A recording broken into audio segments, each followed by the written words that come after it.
Good morning and welcome to Member Focus Monday. I'm Christina Schaefer, Director of Social Media for HAR.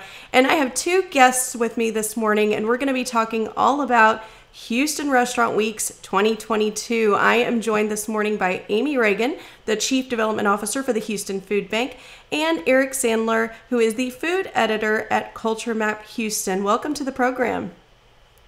Thank you. Good morning. Good morning. Thank you both for taking the time to join me this morning so we can talk about this very important topic. And if you're not sure why this is an important topic, we'll get to all of that in just a little bit. Let's really quick, though, if we could, I'd like to hear some brief introductions from both of you, who you are and what you do. And we can start with you on this one, Amy. Hi. Well, good morning. I am Amy Ragan. I'm the Chief Development Officer, and in that role, I oversee our marketing, communication, fundraising activities. So everything we do to promote our awareness and raise funds. And we are tasked with raising about $40 million every year. So, yeah. Very good. And Eric? Yeah, as you said, I'm the food editor for CultureMap. It's an online publication that's based here in Houston. And as the food editor, really, it's the title of the section is Restaurant and Bars. So we're not giving you home cooking tips or anything like that. It's what's new, what's opening, what's closing, chefs changing jobs. I publish a monthly list of new restaurants to try that's very popular. Of course, we have our CultureMap Tastemaker Awards, saluting the best people and places every year in the restaurant industry. And I host a weekly podcast called What's Eric Eating on culinary and restaurant topics.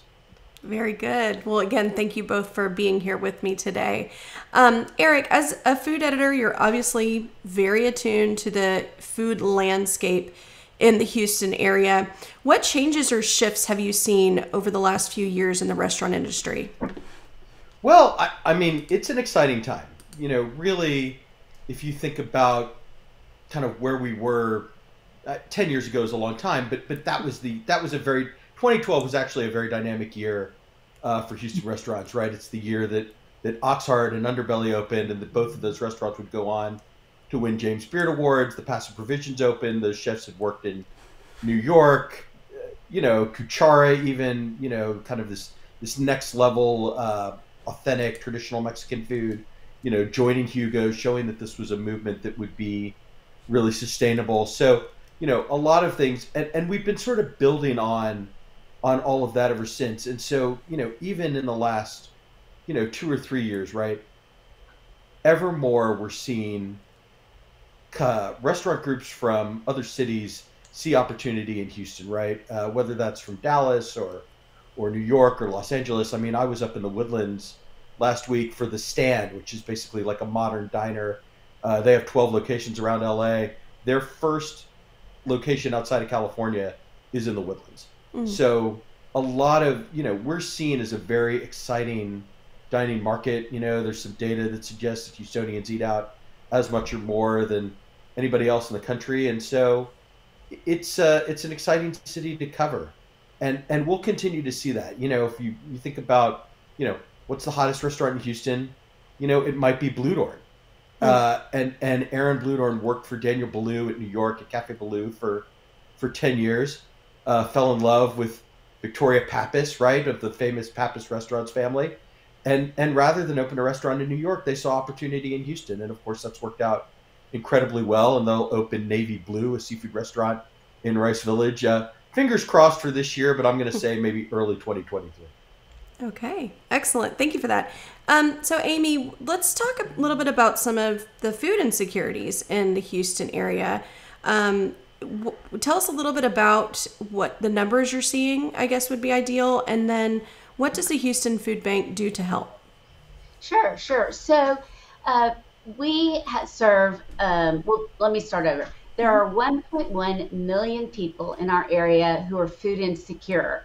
And what we mean by that is people who do not have enough regular access to enough healthy food.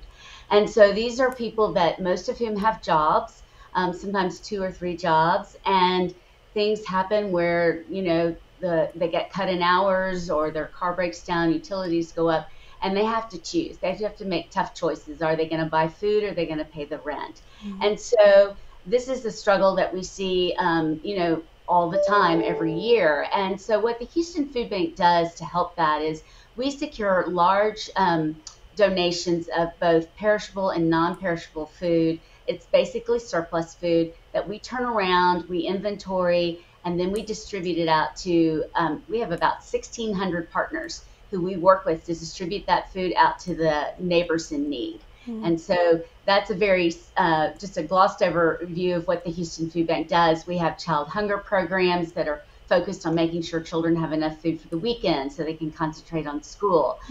We do just a variety of things just to help those families. And so, there are a lot of food deserts in our area too. And so we're really working hard to make sure that we can get our mobile trucks into those areas to feed people. And of course, you have to also help people understand what to do with this healthy food. Produce is a big part of our mission. And so, but we have to make sure that they know how to use it. And so we can offer cooking lessons and recipes and how to shop on a budget just to incorporate more produce into their diets. That's wonderful. I had no idea that they offered food recipes and different things like that. That's amazing. So thank you for that, and thank you for the work that you do at the Houston Food Bank. Eric, at the beginning of the pandemic, it seemed like the restaurant industry was probably one of the first industries to really feel the hit of people staying at home. How has Houston Restaurant Weeks benefited the restaurant industry after that hit they took in the beginning of the pandemic? Sure. No, that's a great question. I would say Houston Restaurant Weeks has always been, sort of three-pronged, right? It sort of has three benefits. Cleverly Stone, who founded the event, used to say it's a win-win-win because it's a win for the food bank, right? They get a substantial donation. It's a win for diners who get a deal at some of the best restaurants in the city, and it's a win for restaurants who turn a slow month into a busy month. And so in 2020, during the pandemic, Houston Restaurant Weeks was one of those first kind of motivating factors that got people back out of their houses.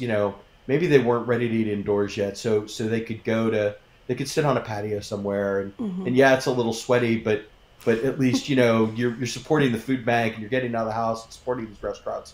And for the first time in 2020, they offered takeout. You could get a Houston Restaurant Weeks menu to go for the first time, and that's been very popular, and that is still available this year. So, that idea of dine out and do good has been sort of the driving factor of Houston Restaurant Weeks from the very beginning. And in 2020, it took on that added significance of the restaurant industry is really struggling, and it's up to all of us as individual diners to do our part because, coming out of the pandemic, we still want to have great restaurants to go to, right? We don't want to be, reduced to, fast food and, delivery pizza. Victory. Yeah, very good. And we're going to talk a little bit later about the actual amount of the donations that the Houston Food Bank receives from the Houston Restaurant Week. So stay tuned for that. Excuse me, Amy. So the current state of the economy and growing inflation, how has that impacted food needs in the Houston area? You mentioned job loss and things like that earlier. So these current changes that we're seeing over the last few months, how has that impacted food needs? So the demand has definitely gone up. We've seen it through our partners, especially when summer hit. We definitely are seeing that more and more families need food because the food that they have, that they can get, doesn't go as far. And we're also finding that surplus cans and non-perishable food is harder for us to get. And so we're really trying to do an extra push on produce. And our goal is to have 50% of our distribution be produce. But we find that is something that we can access a little more easily, and we can get that out into the community. But definitely seeing the demand and more families struggling, it's been very difficult. Just as we all hear on the news every day, the gas price, everything has impacted these families who are already struggling to put food on the table. And think about when school gets out, if they've been relying on those breakfast and lunch meals, suddenly they don't have those either. So it's definitely gone up. Yeah. So, Eric, Houston Restaurant Weeks used to be just 1 week. Can you share the current time frame for Houston Restaurant Weeks, and also why was that increased? Sure. So the current time frame is it runs the entire month of August through Labor Day. So August 1st to I think September 5th this year. And the explanation for why it was extended is pretty simple. It's been incredibly popular. Yet when Cleverly Stone started it, it was 1 week, and it was successful. And the restaurants asked her to extend it to 2 weeks, and then from there it went to the entire month of August. But of course, August could end on a Wednesday or a Thursday or whatever, and so it just made sense to stretch it through the holiday weekend, and it has run through Labor Day. I actually looked this up. You gave me a heads up that you'd be asking me about this, and so I dug into the CultureMap archives. It was first extended to Labor Day in 2012. So we've had 10 years of this format. And of course, it can be even extended further, right? After Hurricane Harvey in 2017, it was stretched through the entire month of September. And we did that again in 2020, again, because restaurants were struggling. And it was this idea of stretching it through the end of September to motivate diners to come out and support the restaurants. Yeah, that makes sense. So, Amy, how much money is typically raised for the Houston Food Bank during Houston Restaurant Weeks? You mentioned a $40 million goal. I'm curious how much of that comes from Houston Restaurant Weeks. Did we lose Amy? She popped off the screen. Oh, she sure did. I'm sure she'll be back in just a second. So you mentioned this briefly earlier, but the goal of Houston Restaurant Weeks, can you tell us what the initial goal was, and then now what is the goal today? Well, I mean, the goal is, these kind of restaurant week style events are popular all over the country, and the original motivating factor was to find a charitable purpose that would turn August, which had been a slow month, into a busier time. And because as we know, August in Houston can be kind of miserable. Everybody likes to get out of town for at least a week before school starts, and so what that meant is for restaurateurs and employees was decreased revenue. If you were a line cook, maybe your hours would get cut. If you were a server, you're not seeing that volume, you're not making the tips that you're used to making. And anyone who works in the restaurant industry will tell you, for a lot of people, it's kind of a how much money do I have on hand, this paycheck. And so, people would struggle to make rent. They would struggle to cover their basic necessities. And Houston Restaurant Weeks kind of buoyed that. And of course, it's raised a ton of money for the food bank. And I won't step on Amy's prerogative by sharing the numbers, but it's been incredibly successful on all fronts. Okay, very good. I'm not seeing Amy back quite yet, but I had more questions for you, Eric. One of them being, are there any new places or just amazing staples that you're looking forward to trying this year, or you've already tried this year? Well, there's a ton every year, there's a ton of new restaurants, and there's 300 participating locations this year, which I believe is a record. And so just a couple of places to sort of talk about. One of them that I've been very excited about, and I've had several good meals at prior to HRW, is Chivos. This is kind of a modern Mexican restaurant in the Heights. And instead of, it's not really Tex-Mex and it's not really Mex-Mex. It sort of takes Mexican ingredients and then says, well, how could we do a Mexican version of a Peruvian roast chicken? How could we do a Mexican version of, Sichuan style red oil dumplings? And, how could we put a Mexican spin on the, a burrata appetizer or a dessert or anything else? And so it's just been, it's a very delicious place to eat. And it's right there in the middle of the Heights on 11th Street with everything else that's going on. Another restaurant is Daily Gather. I'm sure many of the people watching this are familiar with Dish Society. That's been a very successful concept that's kind of spread throughout Houston. Well, Daily Gather is from the same owners, and it's a little more it's a little more polished, right? It's a little fancier inside. It's physically a little larger. It's right in the heart of city center. The food's, the daily, or sorry, Dish Society has always been about sourcing local ingredients, but Daily Gather kind of steps that up, a more sophisticated cocktail program, and it's Brandy Key, who, if you're kind of plugged in, you may remember, when Brandy was at Alice Blue in the Heights, or was it, Copa Ristorante for a long time with the Clark Cooper Group, and so it's like a very eclectic menu, right? An avocado burrata salad or rotisserie chicken. The banana Foster bread pudding is particularly addictive. And then, just one more, speaking of Copa, right? Its sister concept, Gratify, that opened last year, is participating in HRW for the first time. It's kind of a raw bar seafood concept. If you know Grant Cooper, I mean, his restaurants are just beautiful. They always have that sense of occasion, a super affordable wine list.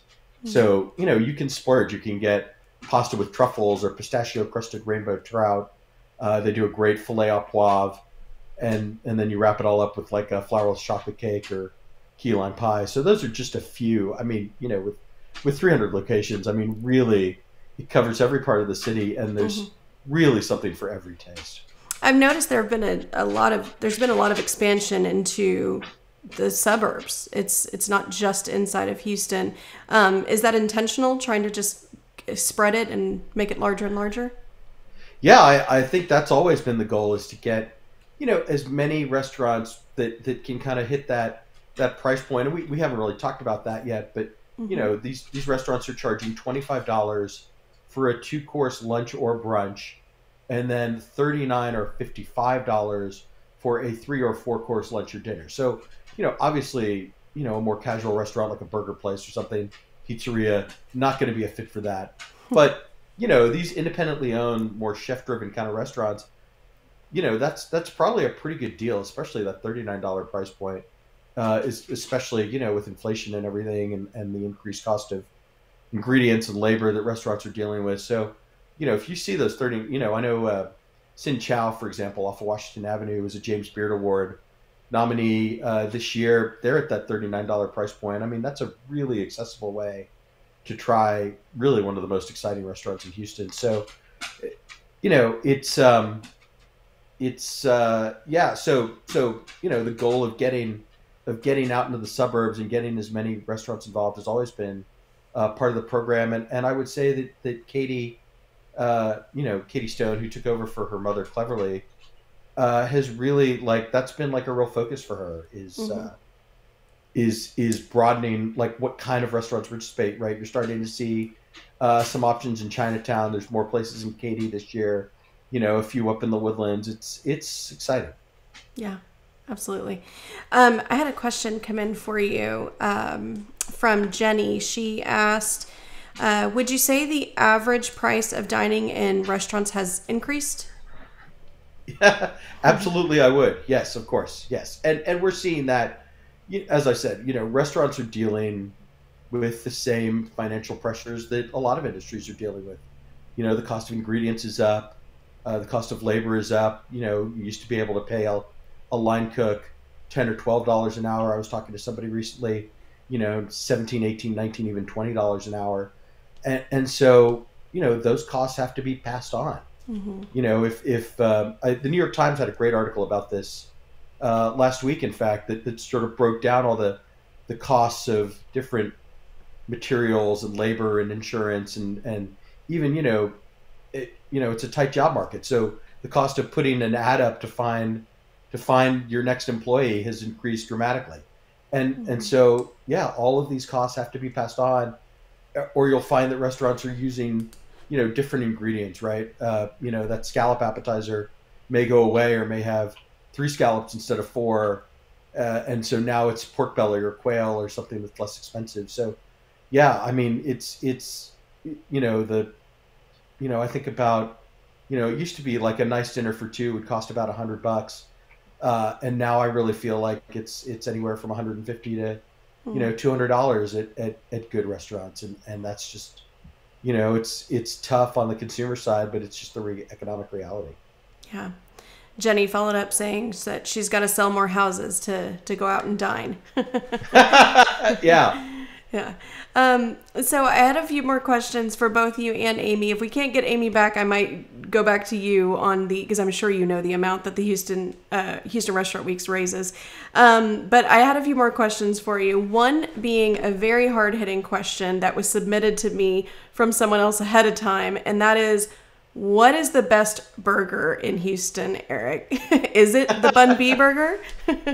Well, I mean, I will say that the Trill Burger, Bun B's burger concept, does make a tasty burger, and these, it's a smash burger, which means they take they take a ball of meat and they flatten it on a griddle to get these great crispy edges, and they super melty cheese, and it goes on that squishy kind of sweet potato bun.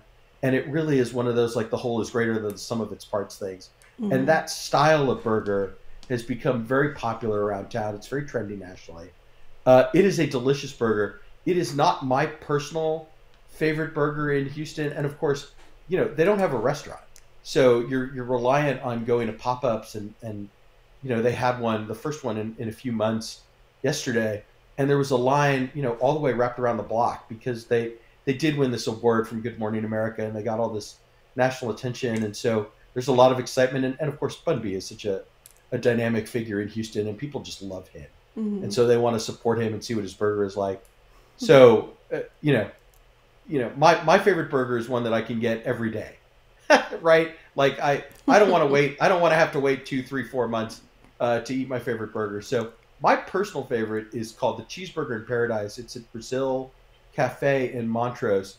It's similar to kind of a Trill Burger. It's a two thin patties, cheddar cheese, bacon, and then the chef makes his own jalapeno sauce that kind of goes on top. And so it's not super spicy, but it's just enough heat. And of course, we, in Houston, right, we eat Cajun food, we eat Mexican food, we eat Vietnamese food, Thai food. So we like spicy here. Mm-hmm. And I just think it suits the local palate really well. And then, Trill Burger competed for that opportunity to go to New York with a restaurant in Galleria called Burger Chan, which is it's like a build your own burger concept, right? They have different bun options, a dozen different sauces, all these different toppings, 2 styles of patty even, right? 2 ounce or 5 ounce. And so it really is like choose your own adventure. And so if you can't find a combination of Burger Chan that you just love, then you're not doing it right, because it's a very they make a great burger. We have a few people saying in the comments, Bubba's Burgers. Yeah, the very classic Buffalo Burger restaurant right there on West Park, kind of under the overpass. It's been there forever. Mm-hmm. That's very popular. Depending on how old school you are, Langford Grocery in Midtown is one that comes up. Stanton City Bites on Houston Avenue in the old First Ward. I mean, all of those kind of there's sort of classic answers. I mean, I'm a fan of Pappas Burger on Westheimer. Justin Verlander did an interview during an Astros game last week. They asked him about what's a dish that you couldn't get in Detroit that you can get in Houston, and he said he liked the burger at Nancy's Hustle, which is a bistro in the East End that makes their own English muffin bun. Wow! So it's like that ties that burger together. So and of course there's a million burgers to try. I mean, I always joke that you're not, if you're new to the city, you're like, well, when am I a Houstonian? Well, when you have your first argument about where the best burger in Houston is, that's probably a good sign that you're acclimating. Mm-hmm. You're one of us now. Yeah, very good. So just I'm laughing because Lydia said, I'm getting ready to go get a burger. I think we're making people hungry here. Yeah, that's how it goes. People are like, stop it. It's like, well, no, I mean, that's the whole... Don't you understand what I do for a living? Yeah, exactly. So I did want to go back. I'm still not seeing Amy hopping on, but I did want to go back and talk about, because again, the goal behind Houston Restaurant Weeks is to raise funds for the Houston Food Bank to help those that are food insecure in the Houston area, as Amy said earlier. Do you happen to know how much on average the Houston Restaurant Weeks brings in as a donation for the Houston Food Bank? Well, I can tell you that it peaked in 2019 at just over about $2 million. And then, in the pandemic in 2020 and 2021, Houston Restaurant Weeks lowered the amount that the restaurants were asked to donate per meal sold. So, it dipped. I think they raised about $900,000 in 2021. But those donation amounts are back up. So, I don't know what we're going to do in 2022, but I'll hopefully, just for the sake of doing as much good as possible, hopefully we're back closer to that 2 million number than that 1 million number. But it's been, by any stretch of the imagination, I think over the life of the event, I think it's over $16 million it's been generated for the food bank. And of course, since Amy's not here, I'll tell you, the food bank takes every dollar and turns that into 3 meals. So $16 million in the life of the event we're getting close to 50 million meals for Houstonians in need. And that's a really tremendous impact on the community. Yeah, that is amazing. I did want to mention, because I was going to ask Amy about how realtors can get involved with the Houston Food Bank. I know they do have days that your real estate team can go and work in the main area they have there and sort cans and do things like that. Of course, they always take monetary donations as well, and you can find all of that information on their website. I did also want to mention our HAR Engage conference that we are having on October 14th of just a couple months away now, Friday, October 14th. We're going to be donating a portion of the tickets to the Houston Food Bank. So when you register for the HAR Engage conference this year, a portion of that fee that you're paying for your ticket will be going to the Houston Food Bank as well. So just wanted to mention that before we wrap up here. Because I just heard back from Amy, and she said that their internet completely went out unexpectedly. So I don't think she's going to be able to join us. But with that, Eric, thank you so much for everything you've shared today and for the information about Houston Restaurant Weeks and how it benefits the food bank. Is there anything else that you want to share with our audience today? Well, I feel like I should take this opportunity to plug CultureMap.com, of course, for all the latest Houston bar and restaurant news. I publish about 10 articles a week on restaurant-related topics, so we'll definitely keep you busy. Listen to my podcast, What's Eric Eating, comes out every Thursday, and of course, you can follow me on Instagram at Eric Sandler. Very good. We did have one more question that just came in, just to clarify for people that might be going to patronize some of these restaurants that are on the Houston Food Bank's website. Do they have to order from the Houston Food Bank menu or the Houston Restaurant Week menu for that to go to the Houston Food Bank, or is it just anything that you order? No, it's specifically the Houston Restaurant Week's menu. So, if you go and you see something that's not on the HRW menu that you want to try, you can order that, of course. Mm-hmm. But if you want that, $6 for a $55 menu contributed to the food bank, you have to order from the HRW menu. Okay, very good. Thank you for that clarification. We appreciate it. Well, I'm not seeing any other questions coming in. Somebody said, could you please list all of the good burger joints here? So I'm sure somebody can go back in the comments. One last thing. Do you have any recommendations for what you think are the best deals this year? Well, I will say I have a couple.